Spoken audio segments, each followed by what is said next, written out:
About 50% of all the money that we spend on heating and cooling costs is due to inefficiencies in the way these systems are installed. In fact, about 25% of that is through leaks in the ductwork, and the other half is in the units themselves. With me is John Proctor from Proctor Engineering Group. And John, how these units are installed has a lot to do with how efficient they are. What do we want to look for? Oh, yeah, absolutely. Well, the biggest problem is that the vast majority of them are installed wrong. Basically, a standard installation involves setting the outside unit, bringing a set of lines out, brazing it together, opening the valves, turning it on, and seeing if you get cold air. Now, that just doesn't make it. What you really need on a proper installation is, first of all, you have to match the outside unit and the inside coil.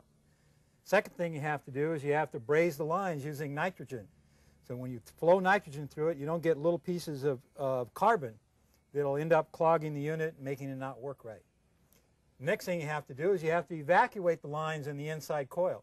So you need to use a vacuum pump, you need to use a micron gauge, you need to pull all the moisture and air out of those lines in that inside coil before you put the refrigerant in.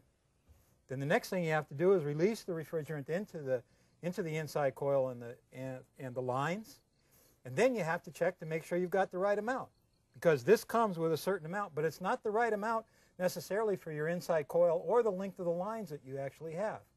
So you usually have to add enough refrigerant to get it up to the right amount of refrigerant in order to have the unit run at its top efficiency.